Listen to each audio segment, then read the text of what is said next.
नमस्कार मित्रांनो, माझं नाव श्रीधर, मी एक दारुडे. Hi everybody. आज दारू प्यालेलं नाही. सर्वप्रथम बांद्रा पूर्व समूहाचं अभिनंदन, सर्व सभासदांचं अभिनंदन. कारण ग्रुप चालू ठेवणे कठीण काम आहे. ग्रुप सुरू करणे त्या मानाने खूप सोपं आहे. ग्रुप टिकणे, माणसं येत राहणे हे खूप कठीण काम आहे. त्यामुळे आज तारीख आहे 20 मार्च 2025 गुरुवार आणि वांद्रे पूर्व समूहाचा 21वा वाढदिवस आहे. माझा विषय आहे 12 पायऱ्यातून आध्यात्मिकता. त्याच्यामुळे जरा विषय गंभीर आहे, पण मी माझी स्टोरी सांगतो आधी आणि मग विषयाकडे वळतो. वयाच्या 18व्या वर्षी दारू प्यायला सुरुवात केली. 29व्या वर्षी अल्कोहोलिक्स अनसचा निरोप मिळाला. 11 वर्ष दारू प्यालो. पहिली 5 वर्ष गपचूप दारू प्यालो, म्हणजे मी सोडून घरातल्या कोणालाच माहीत नव्हतं. आणि नंतरची 6 वर्ष दिवसाड सरासरी अर्धी बाटली दारू प्यालो आणि सगळ्यांना माहीत झालेलं होतं. दारू पिण्यामुळे तब्येतीची वाट लागली. दारू पिण्यामुळे पैशाची वाट लागली. पैशाची वाट लागली म्हणजे माझे कमवलेले नव्हतेच, वडिलांचे ढापले आणि पार्टनरशिपच्या धंद्यातले ढापले. पण दारू पिण्यामुळे पैशाची वाट लागली. दारू पिण्यामुळे कामधंद्याची वाट लागली. कारण पार्टनरशिपमधनं हाकललं मला. माझं मेडिकल स्टोअर होतं आणि मी दिवसभर टाईट असायचो. त्याच्यामुळे मला पार्टनरशिपमधनं हाकलण्यात आलं. धंदा गेला दारू पिण्यामुळे. घरामध्ये आम्ही 7 माणसं होतो. माझी आजी होती वारकरी, फ्रीडम फायटरची बायको, माझे वडील हेडमास्टर, माझी आई स्कूल टीचर आणि आम्ही 4 भावंड. मी सगळ्यात मोठा. 2 भाऊ 2 बहिणी.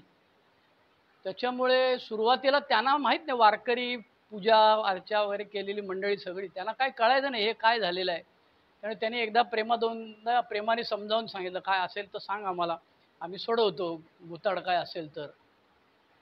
मग मुस्कडात दिल्या, मग धुतला, मग नंतर घरामध्ये कुटुंबियांना बोलवलं. आता ह्याचं चालायचं काय करायचं सांगा, नाही तर मग आम्ही ह्याला काढतो बाहेर.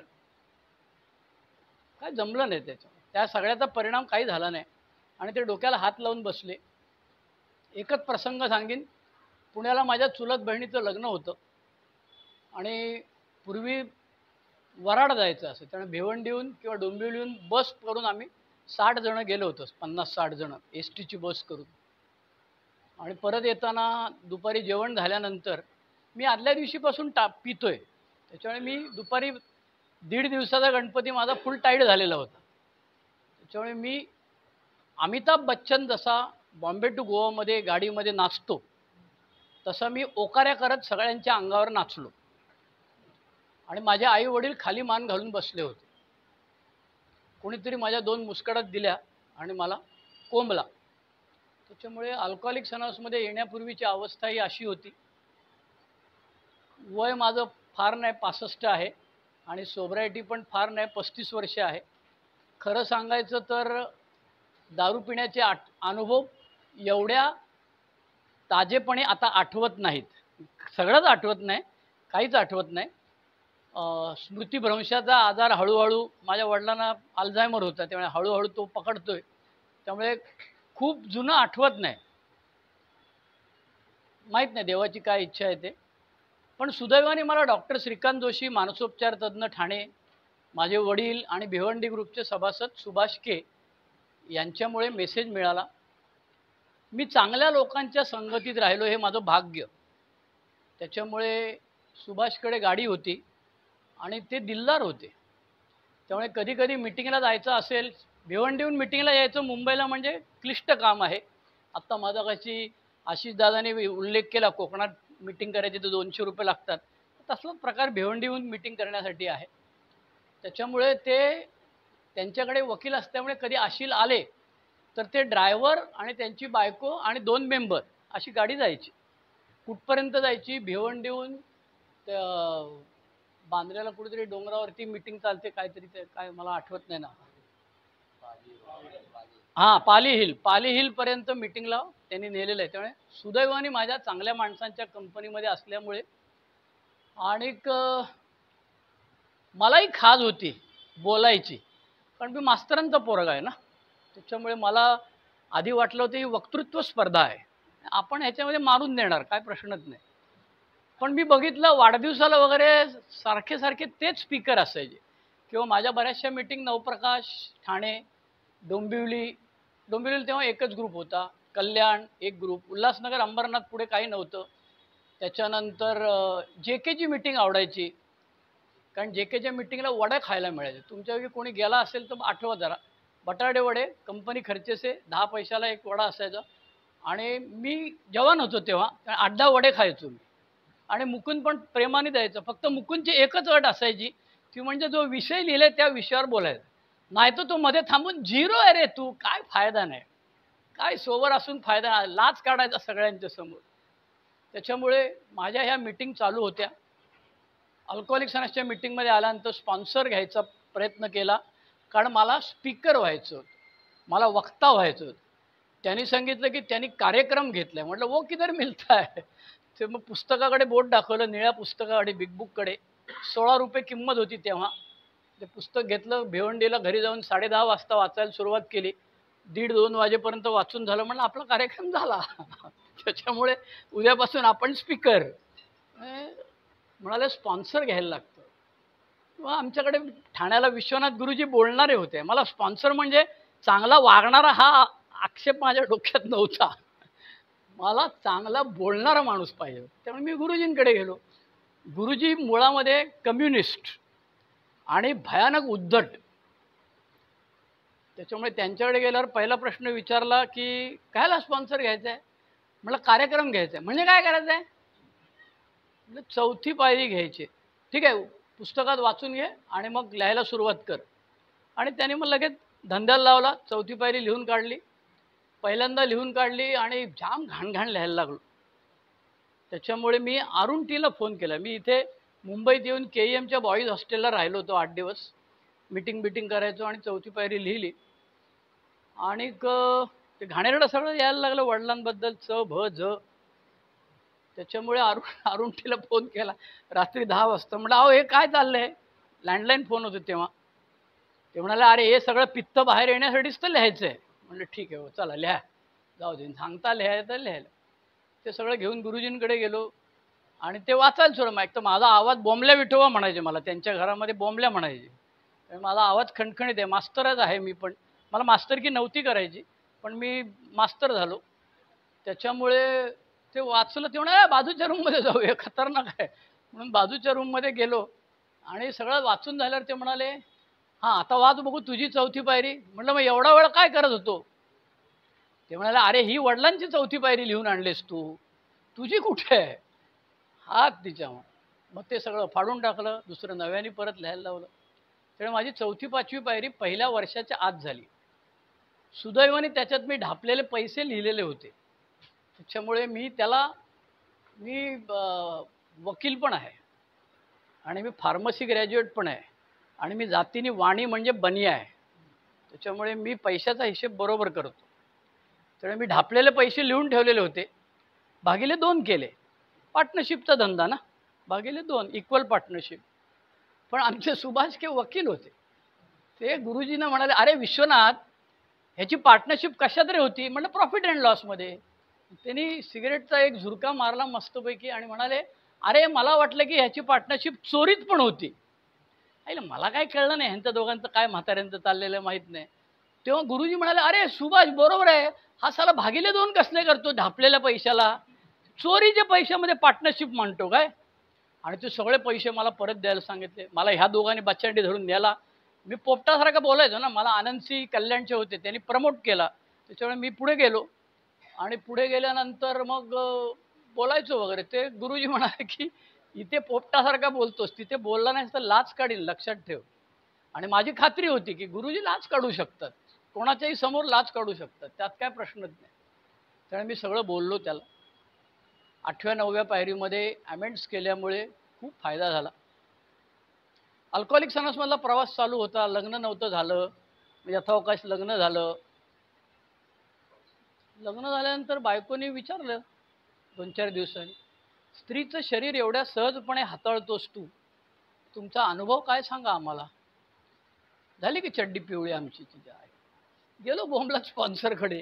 स्पॉन्सर म्हणाले हे होणार आहे आम्हाला माहीतच होतं. म्हटलं मग आता काय काय नाही, घटस्फोटाची तयारी ठेवा. अच्छा आहे म्हटलं, काय माणूस आहे या, लग्न होऊन 15 दिवस नाही झालं घटस्फोटाची तयारी ठेवा म्हणाले. आपल्याकडे सिट टुगेदर जशी गॅम्बलर्स अनॉनिमसमध्ये पद्धत आहे तशी ए मध्ये नाही. पण माझ्या सुदैवाने मला गुरुजींनी सांगितलं तिला घेऊन येतो.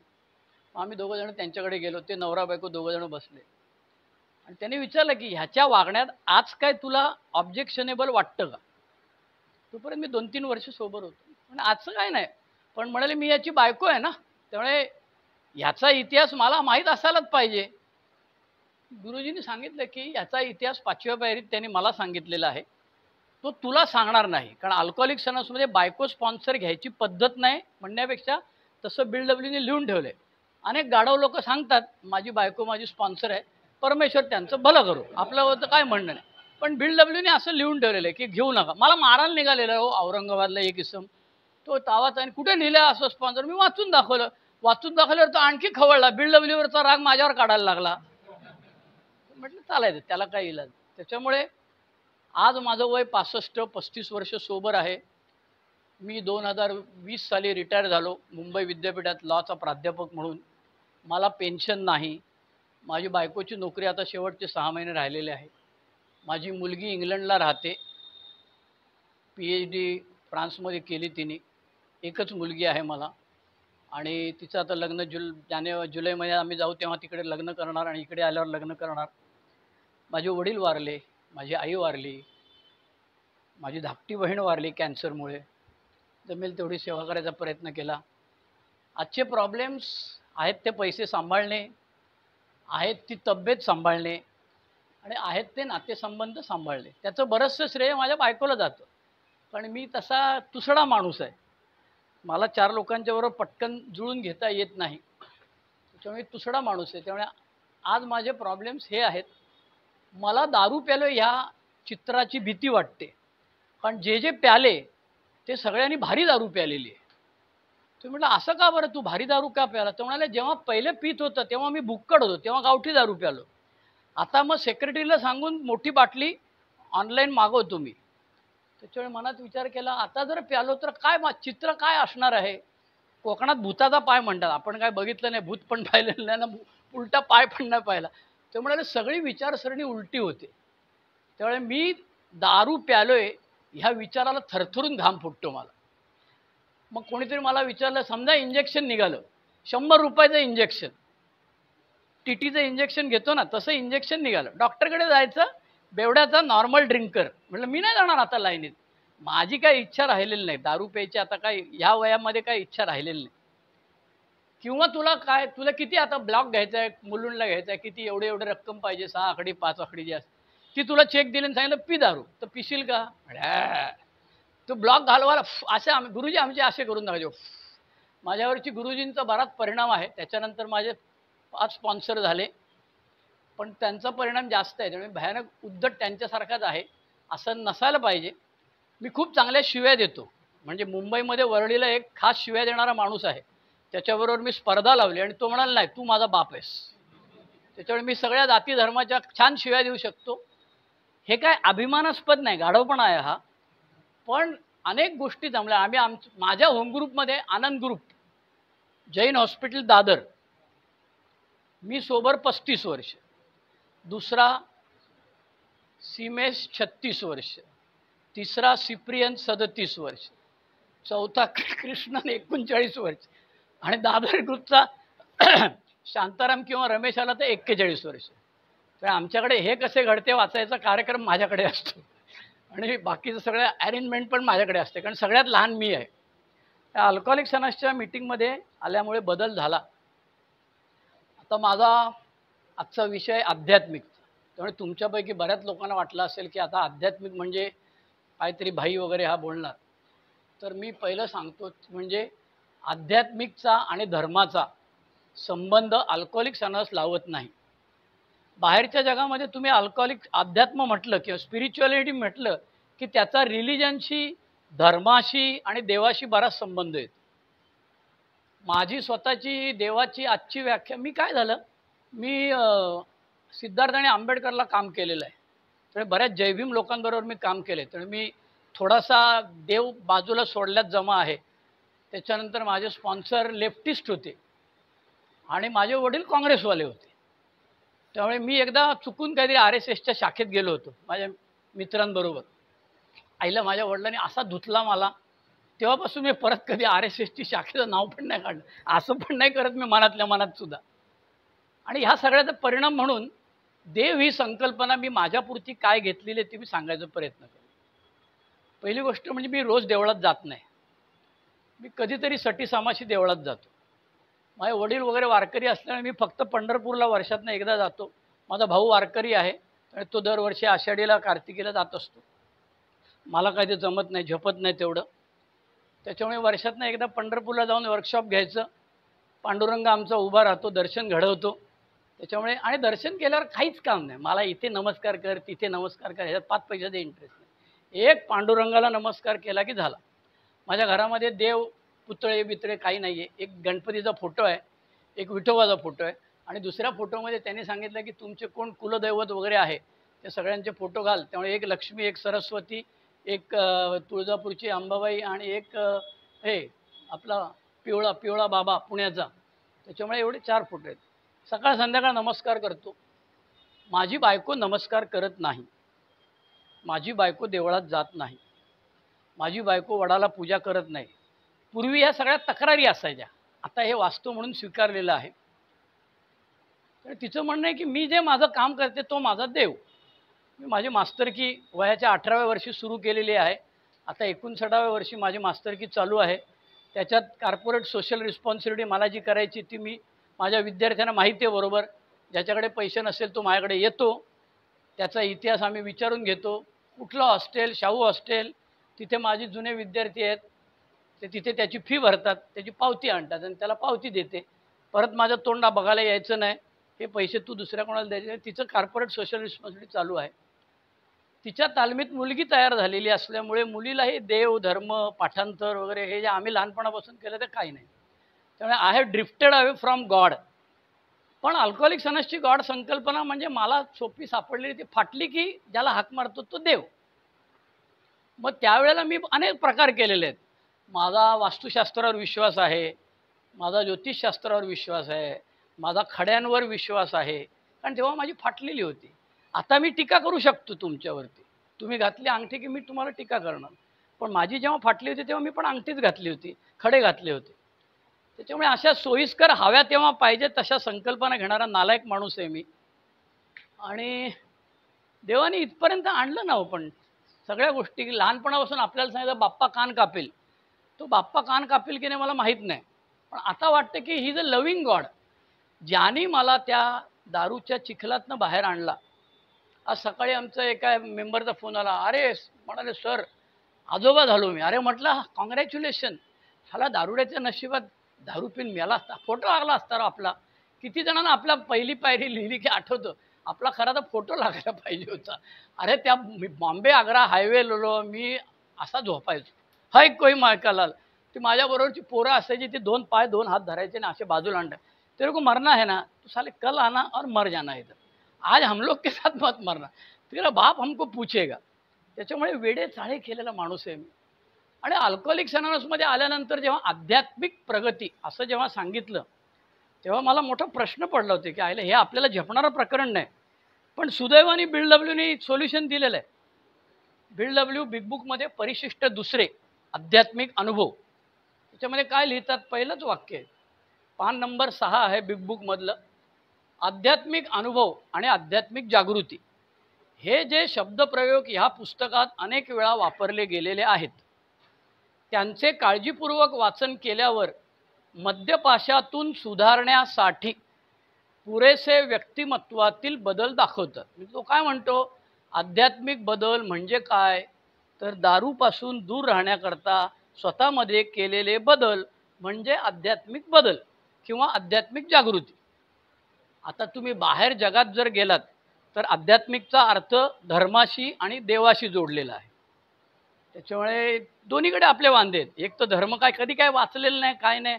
लहानपणी कधीतरी ज्ञानेश्वरी वाचलेली आहे, धाड धाड धाड धाड गीता वाचलेली, काय त्याचा अर्थ समजला नाही, आजही काय अर्थ कळत नाही, समजून घेण्याची इच्छा पण राहिलेली नाही फारशी आता. त्याच्यामुळे मला हे जाम आवडलं. हा बदल आमच्यामध्ये अनेकदा वेगवेगळ्या रूपात दिसून येतो. तो हिंदीमध्ये म्हणतो, इस किताब में आध्यात्मिक अनुभव और आध्यात्मिक चेतना शब्दों का प्रयोग कई बार किया है, जिनको ध्यानपूर्वक पढ़ने के पश्चात पता चलता है कि शराबीपन से रोग मुक्ति के लिए वांछित व्यक्तिमत्व का बदलाव हम सब में अलग अलग रूपों में व्यक्त होता है. म्हणजे तो परत परत सांगतो, the term spiritual experience and spiritual awakening are used many times in this book, which upon careful reading shows that personality change sufficient to bring about the recovery from alcoholism.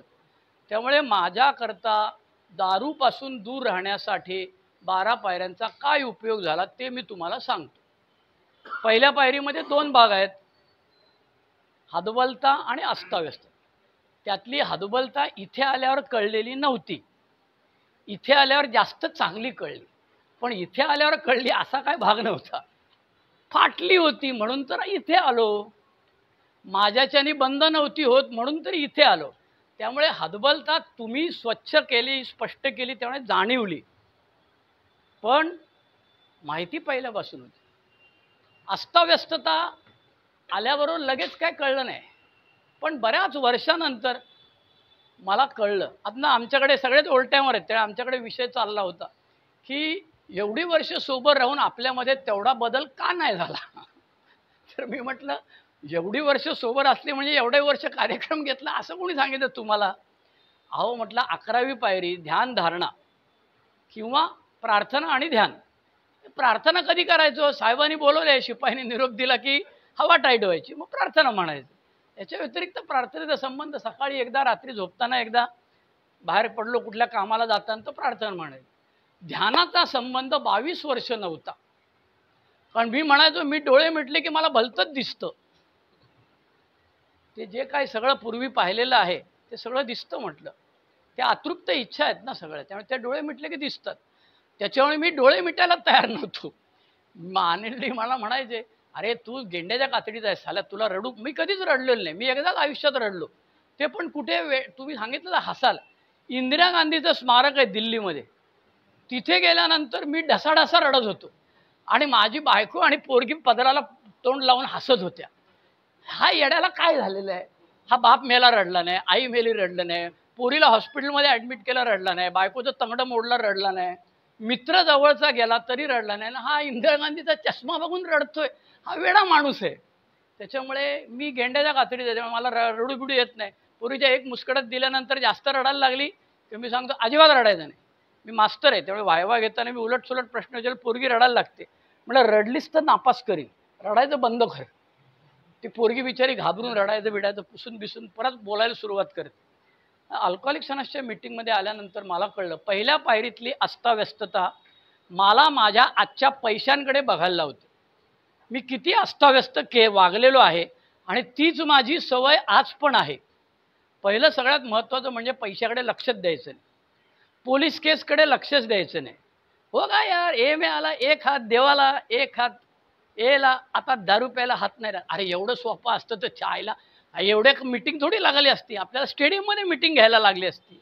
सगळे टिकत नाहीत, म्हणून अल्कोहोलिक्स अनोनिमसमध्ये टिकण्यासाठी पायऱ्या घ्यायला लागतात, म्हणजेच आध्यात्मिक बदल घडून आणायला लागतो. पहिल्या पायरीतल्या अस्ताव्यस्ततेमध्ये माझी आर्थिक अस्ताव्यस्तता, शारीरिक अस्ताव्यस्तता. मला माहिती आहे थंड प्यायल्यानंतर मला ध्रासाला त्रास होतो. आता हे गेली 50 वर्ष मला माहिती आहे, तरी पण मला दर 6 महिन्यांनी खुजली येते आणि मी थंड पितो. आणि आता मला माझी होमिओपॅथी डॉक्टरीनबाई एरिथ्रोमायसिन खाऊ देत नाही, त्याच्यामुळे 3 दिवस तो घसा बसतो, मग आवाज जातो, मास्तर की बंद. घरात बायको खुश असते, आता ह्याचा आवाज बसला म्हणजे ऐकते, बरं झालं आवाज बसलं ते. त्याच्यामुळे पण अजूनही मला ते जमत नाही. अस्ताव्यस्तता, शारीरिक अस्ताव्यस्तता. आपल्यातले बरेच लोक सांगतात डायबिटीस आहे, सगळे झोपल्यावर मी फ्रीजमध्ये जाऊन मठाई खातो, साखर खातो, सगळं आम्ही केलेलं आहे. त्यामुळे आपण पेरलेल्या कारल्यांमुळे जी कारली उगवलेली आहेत, ती कारली छाटण्यासाठी आपल्याला काहीतरी बदल करायला हवा, हे माझ्या डोक्यात अजूनही येत नाही. काल मी एका स्टुडंटला सांगितलं, पहिल्या वाकावर बसून व्हॉट्सअपवर खेळत होता. एकदा सांगितलं त्याला, म्हटलं व्हॉट्सअपवर खेळू नको. तरी थोड्या वेळाने तो बसला. मग त्याला म्हटलं एक काम कर, तू मागे जाऊन बस. तो उठला आणि मागे चालला होता. पण मला खुजली आहे. मी त्याला म्हटलं, मागे तू कपडे काढून बागडा बसलास तरी माझं काय प्रॉब्लेम नाही. LLM करणारं 27 वर्षाचं पोरग 4 पोरींच्या देखत अशी चड्डी काढल्यानंतर ही फेल्ड ऑफेंडेड. तो म्हणाला, सर मी जाऊ का? That is your choice. Class सोडून गेला तो. मग नंतर भीती, आईला ह्यानी व्हाईस चान्सलरकडे तक्रार केली तर, ह्यानी HODला जाऊन तो चेंबरच्या बाहेर उभा होता. म्हटलं ह्यानी तक्रार केली तर. अजूनही माझी अस्ताव्यस्तता पहिल्या पायरीतली गेलेली नाही.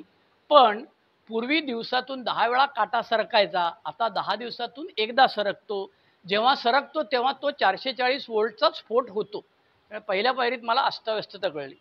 दुसऱ्या पायरीत मला उच्च शक्ती सांगितली, कारण खरंच मला झेपला नसता देव एकदम. कारण देवावरती माझा विश्वास आहे की नाही, ह्याच्यापेक्षा माझा देवावर विश्वास आहे की नाही, त्याचा माझ्यावर विश्वास आहे काय, बराच गोंधळ झालेला होता. आपल्याला बिग बुकमध्ये तो आज्ञेयवादीमध्ये सांगतो.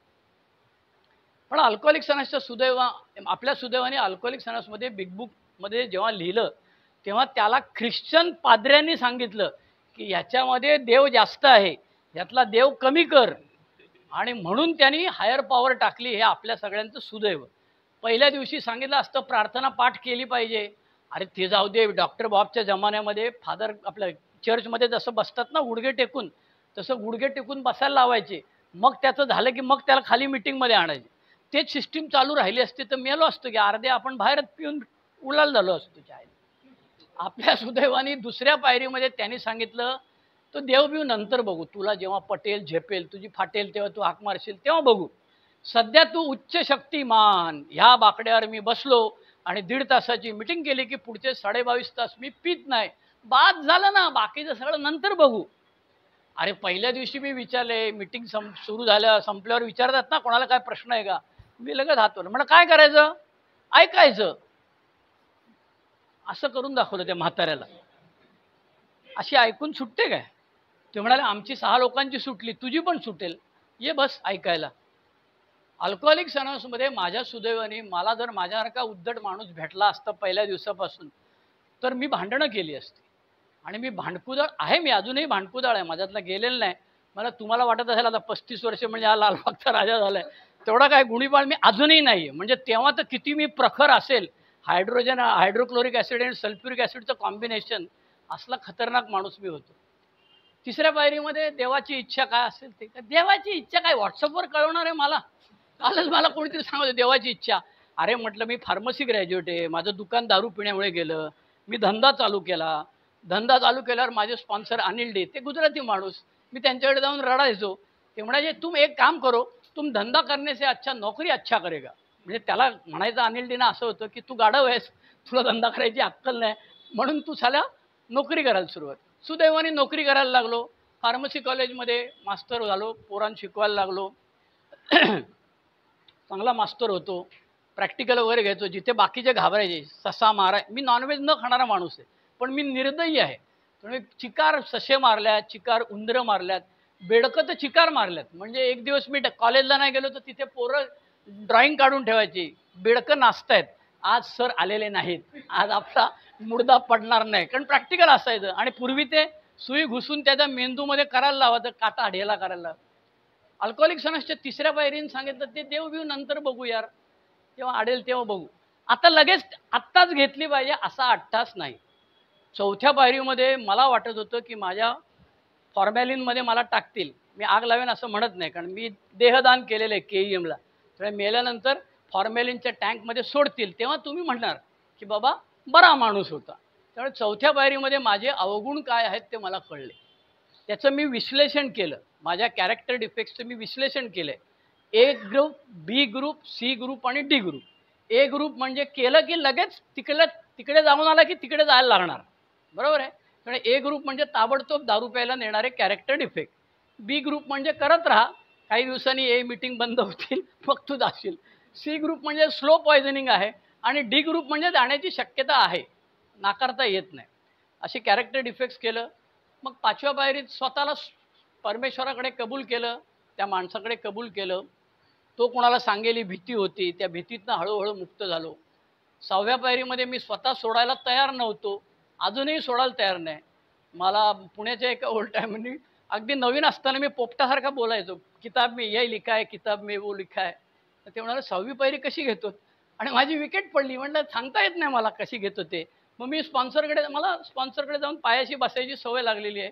त्यामुळे विश्वनाथ गुरुजी, अनिल डी, शंकर आणि नंतर सुनील त्यांच्या पायाशी आता 5वा स्पॉन्सर घेतलेला आहे. कारण जसं वय वाढतं तसं स्पॉन्सर लोक सरकतात. म्हणजे मी पण सरकलेलाच आहे. त्याच्यामुळे सरकलेल्या 2 माणसांचं पटत नाही.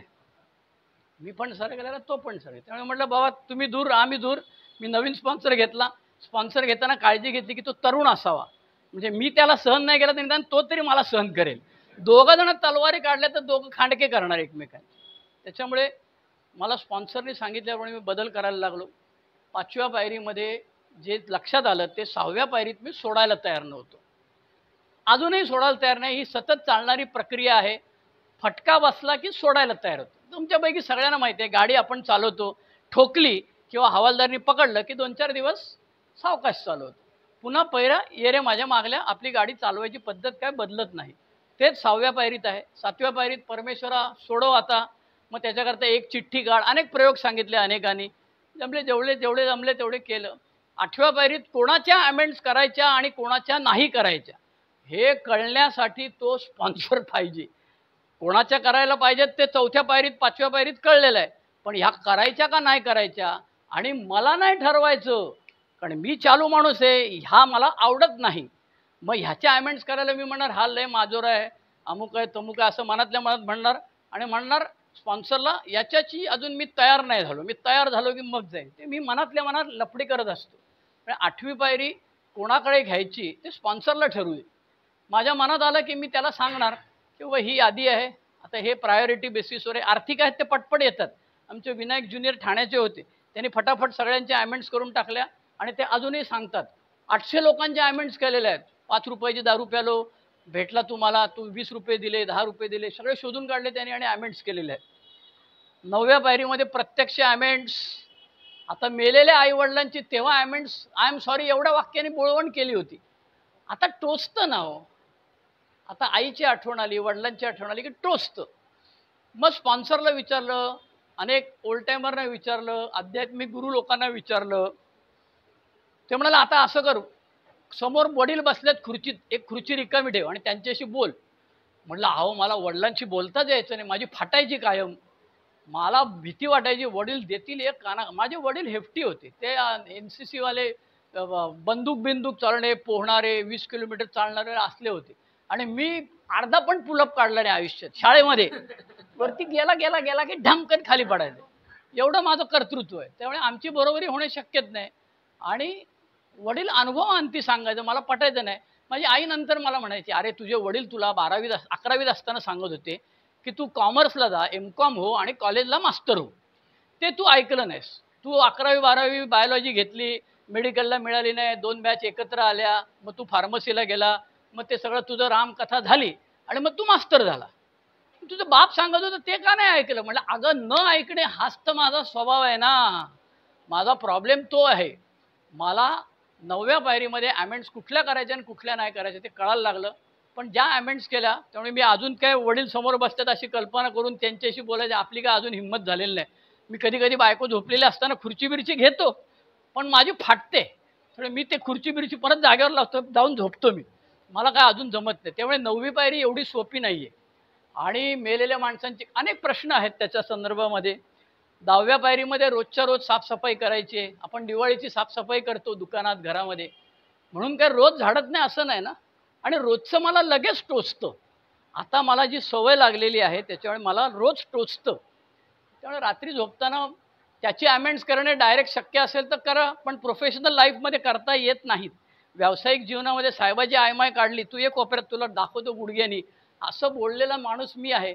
दुसऱ्या दिवशी जाऊन त्याला काय सॉरी म्हणणार यार तुम्ही. 10व्या पायरीमध्ये अमेंड्स डायरेक्ट तो म्हणतो की लिहा आणि अमेंड्स करा डायरेक्ट. ते डायरेक्ट होतच असं नाही. पण माझा स्पॉन्सरने सोपी आयडिया सांगितली, कागदावर लिही, कागद फाडून टाक. जाम भारी आयडिया. कागदावर ते काय कोणाला दाखवायचं नाही, वाचायचं नाही, काय नाही, 2 दिवस खिशात ठेव, तिसऱ्या दिवशी फाडून टाक. पण तोपर्यंत तो जो काय डाउनलोड होतो प्रकार, तो जो टेम्पर हाय झालेला असतं, अस्वस्थता कमी होते. 11व्या पायरीमध्ये मी 22 वर्ष काहीच केलं नाही. सुदैवाने मी इथे मध्ये ऐकलं होतं विपश्यनेला जातात. म्हटलं अरे दारू न सांगता दारू सोडवा असा कार्यक्रम नाहीच आहे. बोलून दारू सोडवा आहे ना. तिथे गप्प बसलं तर माझी दारू परत चालू होईल चायला. त्याच्यामुळे मला अनेक लोकांची मी बोललो आणि मी एकदा विपश्यनेला 10 दिवसाच्या इगतपुरीला गेलो. मी विपश्यना प्रमोट करत नाही. तुम्हाला जे ध्यान वाटेल ते करा, पण माझे अनुभव सांगायला तुम्ही मला थांबू शकत नाही. तर मी माझे अनुभव सांगतो. विपश्यनेला गेलो, धाय मोकलून रडलो, डोळ्यातून पाणी. कारण माझी 4थी 5वी पायरी मला परत सगळी आठवायला लागली. जे नव्हतं लिहिलं विसरलो होतो ते परत आठवायला लागलं आणि त्याच्यातून मुक्त झालो. पण एक गंमत झाली, मी बाहेर येताना ठरवलं की आता परत आयुष्यात इकडे यायचं नाही. पण माहीत नाही सुदैवाने 2 वर्षांनी परत संधी मिळाली, परत गेलो. आणि नंतर माझ्या लक्षात आलं की मला 3 मिनिटापेक्षा जास्त शांतपणे बसता येत नाही. मग मी त्या बाबाकडे गेलो. बाबाला म्हटलं काहीतरी जादू कर, शांत बसव. मग मी 1 तास काय 1.5 तास बसतो. ते म्हणाले इकडे. तो परत पांढरे केस झालेले. ते म्हणाले असं नसतं, ही आतली अस्वस्थता जी आहे ना त्याच्यामुळे तुम्हाला बसता येत नाही. म्हटलं अरे डोळे उघडून बघितले की सगळेच गौतम बुद्ध दिसतात छायला. मी एकटाच एक डोळा उघडून इकडे तिकडे बघणारा. म्हणजे आतली अस्वस्थता जायला वेळ लागतो. किती वेळ लागेल माहीत नाही म्हणाला, आम्हाला माहीत नाही. 7 कोर्स केले 10 दिवसाचे. तेव्हा मी जेमतेम 15 मिनिटं शांतपणे न हलता चिलता बसायला लागलो. अजूनही माझे वांदे आहेत, शारीरिक अस्वस्थता. तर मग माझी होमिओपॅथी डॉक्टरीन बाईने विचारलं तुम्हाला राग आल्यावर तुम्ही काय करता. म्हटलं देतो कानाखाली ठेवून, नाही तर अंगावर धावून जातो. पण जेव्हा नसेल जाणं शक्य तेव्हा मनातल्या मनात कुडतो. ते म्हणाले तुम्हाला शरीराला शिक्षा करायची सवय झाली म्हणून तुम्हाला मूळव्याध झाले. होमिओपॅथी डॉक्टरीन बाई 10 वर्ष झाली तिच्याकडे जातो आणि म्हणून तुम्हाला मूळव्याध झाले म्हणतो. म्हटलं हे गणित आपल्याला माहीत नाही. मग मला BW आठवला. BW म्हणतो शरीर आणि मन ही अपूर्व यंत्रणा खरी, इकडे खुडखुड झालं की तिकडे खुडखुड होणार. तेच ते मला विपश्यनेच्या बाबांनी सांगितलं.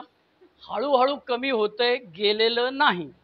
त्याच्यामुळे अजूनही मला त्रास होतो. पण मी आता निदान 11वी पायरी करायला लागलो. 12व्या पायरीत जे मला मिळालं ते इतरांना देणे, हे तर आपण पहिल्या दिवसापासूनच लगेच ढॅन माझी सुटली, तुला सोडवायची असेल तर चल माझ्याबरोबर. तर आपण पहिल्यापासून त्याच्यात आपण उत्साही आहोत. कारण तेव्हा स्टोरी सांगताना पराक्रम केल्यासारखं वाटायचं. मी 12 स्टेपिंगला गेल्यानंतर बऱ्याचदा काका अक्का मामा मावश्या सगळ्यांना बोलवायचं आणि स्टोरी सांगायचं. आईला एक दिवस ते 12व्या पायरीचं वर्कशॉप घ्यायला दत्ताने वाचायला सुरुवात केली. दारुड्याला एकांतात भेटावं. BWला डॉक्टर बाब अरे म्हणते चायला आम्ही एवढी वर्ष उलट करत होतो. तेवढ्याला वाचलं पण ते भेजात नाही ना शिरलं. त्यामुळे बिग बुक वाचलं कित्येक वेळा हो, पण ते प्रत्येक वाक्य सुधारलेलं नाही ना. पण मी हल्ली वर्कशॉप घेताना सांगतो बाबा हे काय सुधारलेलं नाही आपल्याला. त्यामुळे मेसेज देणं एकदम सोपं आहे. आणि हल्ली काय ते कसं आहे, हत्ती आणि 7 आंधळ्याची गोष्ट आपल्याला माहिती आहे. ज्याला कान लागला तो म्हणतो हत्ती सुपासारखा. त्यामुळे ज्याला सर्व्हिसमध्ये पहिल्या 6 महिन्यात स्पॉन्सरने उडी मारलेली तो म्हणतो सर्व्हिस केली की बाकी काहीच करायची गरज नाही. चैतन्य महाप्रभूंसारख्या चिपळ्या घ्यायच्या आणि वाजवायच्या. Service service service. कारण त्यांनी कानच बघितलेला आहे. माझ्यासारखा वेडा कोणतरी असतो तो 4थी 5वी पायरी हत्तीचा खांब लागला, पाय लागला, तो म्हणतो हत्ती खांबासारखा. रिकव्हरी पाहिजे 4थी 5वी पायरी पाहिजेच. दुसरा आणखी कोणतरी म्हणतो तो मेलेला स्पॉन्सरचेच वाजवत बसतो. टिंग टिंग टिंग टिंग. अरे म्हणजे दुसरा स्पॉन्सर नाही त्याच्यानंतर गरजच नाही, त्याच पुण्यावरती आम्ही जगतो. त्याच्या विरोधात मला तो सुनील भेटला दादरचा. तो म्हणाला माझा मेला की दुसरे 13 व्हायचे आधी मी दुसरा घेतो. कारण माझं पण वय 80, आता माझे सगळे 80-85 वाले आहेत. तर म्हणाला मेला की दुसरा घेतो. मेलेल्या स्पॉन्सरबद्दल चांगलं बोलणं वाईट नाही, जरूर बोलावं. पण मी नवीन स्पॉन्सर घेतलेला आहे हे तुमच्या वागण्या बोलण्यात आलं पाहिजे आणि तुम्ही खरंच त्याला विचारलं पाहिजे. त्याच्यामुळे 12व्या पायरीतला पहिला भाग मेसेज देणे, दुसरा भाग या तत्वांची अंमलबजावणी सगळ्याकडे करणे. आयला मी प्रिन्सिपल, मला पैसे खायचे मोह आला. क्लार्कनी सांगितलं आपण बार काउन्सिलला देण्यासाठी 2 लाख काढले होते, 1 लाख दिले, 1 लाख कपाडात आहेत, कोणालाही माहीत नाही, तुम्हाला आणि मलाच माहिती आहे, घ्या तुम्ही अर्धे मी अर्धे घेतो. स्पॉन्सरला फोन केला. तो म्हणाला मला काय पैसे खायचा अनुभव नाही, तू ज्याला अनुभव असेल त्याला विचार. मग मी फोन केला एकाला. तो मला 12:40 झाले. तो म्हणाला थांब जरा, 1 वाजता माझा लंच टाईम होईल. 1 वाजल्यापासून 1:40 पर्यंत बोलला आणि पैसे खाल्ल्यामुळे काय काय त्रास झाला ते सगळं सांगितलं. माझी चड्डी पिवळी झाली. म्हटलं ए बाबा ते 50,000 तू काय करायचं ते कर, मला नको सांग. सुदैवाने मी मास्तर आहे, त्यामुळे पैसे खायचा काय फार संबंध येत नाही. पण अल्कोहोलिक्स अनॉनिमसच्या मीटिंगमध्ये आल्यानंतर कळलं की ही तत्व आचरणात आणायची सगळीकडे खूप कठीण आहे. काल मी बायकोबरोबर सोनाराकडे गेलो होतो आणि संध्याकाळी 6:30 वाजल्यापासून 10:30 वाजेपर्यंत बसून राहिलो. माझा काय रोलच नव्हता त्याच्यात चायला. बरं ते बायको इकडे पोरगी तिकडे, ते व्हिडिओ कॉलवरनं. माझं काम काय फक्त असा फोटो धर, मोबाईल धर, असा मोबाईल धर, एवढंच माझं काम आहे. एवढा पेशन्स मी बाप जन्मात कधी दाखवलेला नव्हता. पण काल मी 4 तास सोनाराकडे शांतपणे बसून राहिलो. मला वाटतं की 12 पायऱ्यांचं आचरण केल्यामुळे आध्यात्मिक बदल होतो. तर काय देवबिव तर काय आपल्याला कळत नाही बाबा. धर्मबिर्मबद्दल आपल्याला बोलायची काय लायकी नाही आपली. आपल्याला एवढंच कळलं दारूपासून दूर राहण्याकरता स्वतःमध्ये केलेला बदल. मग मी सध्या काय करतो, एक यूट्यूबचं चॅनल चालवतो. ते पण कसं, तर मी पावलींना शेअरिंग केलं आणि सगळ्यांनी मला हैराण केला 2 दिवस. ते शेअरिंग आम्हाला पाठव. आता ते शेअरिंग साला मी 1 तास 5 मिनटं बोललो, ते रिड्यूस करता येईना मला. मग ते कोणाला विचारायचं रिड्यूस कर, इकडे टाकलं तर ते परत खाली कुठे येतं ते दिसेना, डाउनलोड कुठे झालेलं मोबाईलमध्ये कळेना. शेवटी एका शाळेने सांगितलं हे धंदे करण्यापेक्षा एक यूट्यूब चॅनल उचल ना, टाक त्याच्यावरती. आईला म्हटलं, बायकोला म्हटलं तुला जमतं का? हां म्हणाले मला जमतं, ये बस. नाव टाकलं ए शेअरिंग मुंबई श्रीधर. 4 अक्षरं आहेत, तुमच्यापैकी ज्यांना माहीत नसेल त्यांनी लक्षात ठेवा, ए शेअरिंग मुंबई श्रीधर. आणि 6 महिन्यामध्ये 125 ऑडिओ टाकून ठेवले. एकाने सांगितलं हिंदी टाक, म्हटलं ह्याच्यावरतीच टाकू का? नाही म्हणाले दुसरं चॅनल ए शेअरिंग मुंबई श्रीधर. म्हणजे ठीक आहे चालेल, 25 टाकलेले आहेत त्याच्यावरती. तर तो एक माझ्याकरता चांगला गोष्ट आहे. दुसरी गोष्ट, मी वर्कशॉप घेतो. सकाळी 10 ते 5 40-50 माणसं एकत्र बसायची आणि लिहून काढायचं. आपल्याकडे मुंबईमध्ये सगळेच स्वयंभू आहेत ना, त्यामुळे कोणाला कार्यक्रम सांगायची काही गरजच नाही. पण महाराष्ट्रामध्ये अनेक ठिकाणी मी जाऊन आलेलो आहे. 75 वर्कशॉप झाली, बहुतेक 74 झाली. 75व बहुतेक पुढच्या महिन्यामध्ये पंढरपूरजवळ कुठलं गाव आहे ते सांगोल्याला MRSSला बोलवलेलं आहे, तर तिथे होईल असं वाटतं. पण तो एक कार्यक्रम चांगला चाललेला आहे. मी अजूनही मास्टरकी करतो. LLMला व्हिजिटिंग फॅकल्टी म्हणून 2 तासाच्या शिकवण्याकरता एकदा विटीला, एकदा मालाडला, एकदा चेंबूरला. बायको आणि पोरगी वैतागलेले असतात, त्यामुळे एका ठिकाणी करणार आहे बाबा. म्हणजे एका ठिकाणी गुलामी करणार नाही आता. म्हणाला आम्हाला आमचं टेन्शन असतं ना. रोज सकाळी बायको विचारते कुठे, म्हणजे इथे लिहून ठेव. ते लिहिलेलं नाही मी वाचणार, तू मला सांग आज तू कुठे चाललेला आहेस? मालाडला चाललाय. पोलिसाचा फोन आला, तंगडं मोडलंय म्हाताऱ्याचं, तर मी कुठे जायचं त्यालाच विचारायला लागले, कुठल्या रस्त्यावरती कुठल्या एरियात पडलंय म्हातारं. त्यामुळे मला आधी सांगत जा. माझी मास्टरकी चालू आहे. पण सुदैवाने मास्टरकी 2 महिने करायची, 4 महिने आराम. त्यामुळे 4 महिन्यामध्ये मी छानपैकी वर्कशॉप करतो, यूट्यूब चॅनल करतो, ध्यानधारणा करतो, विपश्यनेला जातो, विपश्यनेला सेवा द्यायला जातो. गांधीजींचा आश्रम आहे वर्ध्याला, तिथे जातो 8 दिवस. उरुळी कांचन म्हणून पुण्याजवळ गाव आहे, तिथे जातो. पंढरपूरला वर्षातनं एकदा जाऊन देवाचा नमस्कार करतो. माझं बरं चाललेलं आहे. पण मी जर का चांगला कार्यक्रम घेतला असता तर ह्याच्यापेक्षा जास्त माझ्याकडे चांगल्या पद्धतीने मी जगू शकलो असतो. आजही माझे प्रॉब्लेम्स आहेत, ते प्रॉब्लेम सुटलेले नाहीत, त्याला मीच जबाबदार आहे. त्याच्यामुळे 12 पायऱ्यांमुळे आध्यात्मिक जागृती होते का? हो होते. आध्यात्मिक जागृती BW म्हणतो 2 प्रकारांनी होते. एक जी BWला झाली, अचानक साक्षात्कार गौतम बुद्धाला जसं झाला, ज्ञानेश्वर महाराजांना जसं झालं तसा, तेवढी काय आपली लायकी नाही. आपली जी आहे ती एज्युकेशनल व्हरायटी. तुम्हाला लहानपणी ते आमच्या माकड यायचं असं, स्प्रिंगचं माकड. ते वर नेलं की डुंग डुंग डुंग खाली यायचं, पुन्हा वर न्यायचं, पुन्हा खाली यायचं. कारण 4 पावलं पुढे 2 पावलं मागे, 4 पावलं पुढे 2 पावलं, असा प्रवास चालू आहे. फार काय आयुष्यात केलं असं वाटत नाही. पण सुदैवाने फार्मसी कॉलेजची नोकरी गेल्यानंतर LLM केलं, नवीन नोकरी शोधली आणि त्याच्यामुळे आज बरं चाललेलं आहे. मागे वळून बघतो तेव्हा कळतं की हार लागला असता फोटोला. तो कपिल मिश्राची जाहिरात पाहिली असेल तुम्ही, अरे यार जिंदगी का कोई भरोसा नहीं है. अरे तो जिंदगी का नहीं, तो मेरा कोई भरोसा नहीं है, मैं कल दारू पिएगा तो ये हार लगेगा. अशी अवस्था आहे. असं व्हायचं नसेल असं मला वाटत असेल तर मला अल्कोहोलिक्स अनॉनिमसमध्ये येऊन 12 पायऱ्यांच्या कार्यक्रमाकडे बघितलं पाहिजे. 2 पायऱ्यांकडून 12 पायऱ्यांकडे जाण्यासाठी काय करायला पाहिजे, तर अल्कोहोलिक्स अनॉनिमसमध्ये आजूबाजूला बघितलं की तुम्हाला स्टिक टू द विनर्स म्हणतात. स्टिक टू द विनर्स म्हणजे वरच्या खिशात 2000ची नोट ठेवणारा, आणि चावी आणि त्याचा ड्रायव्हर ते विनर्स नाहीत, ते नंतर बदलतात.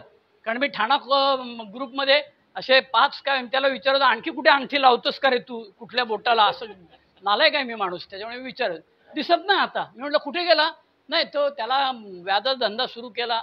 मग ते पुढे काय सांगायची गरज नाही. मग पुढे माहीत, हल्ली नवीन फॅड आहे रिहॅब सेंटर उघडायचं. आता मी वरोऱ्याला जाणार आहे, तर मला वरोऱ्याहून फोन आला एखादा, तुमचे पाय आमच्या रिहॅब सेंटरला लागावं अशी माझी इच्छा आहे. म्हणजे एवढे पाय असते तर बायकोने धुतले असते तुझ्या आईला. बायको म्हणते पाय धुवून ये आणि मग जागा देऊ झोपायला. पाय माझे कसले चांगले यार. धंदा करायला बसलेला आहे, त्याच्यामुळे तो गोड भाषा बोलतो. आपण लांब राहायचं, आपल्याला जे करायचं ते कळायचं. पण 12 पायऱ्यांच्या कार्यक्रमामुळे माझ्यामध्ये बदल झाला आणि त्या बदलामुळे मी आज दारूपासून दूर राहू शकलो. ह्याला आध्यात्मिक बदल म्हटलेला आहे. तुमची अपेक्षा मी काहीतरी देवाबद्दल बोलावं, धर्माबद्दल बोलावं, आणखी काय आध्यात्मिक बोलावं, ती असेल तर ती काय मी पूर्ण करू शकलो नाही. त्याबद्दल माझी माफी मागतो. आज सेक्रेटरीने अनुभव कथन करायची संधी दिली, त्याबद्दल आपले आभार. धन्यवाद. तू बारीक आहे सरक.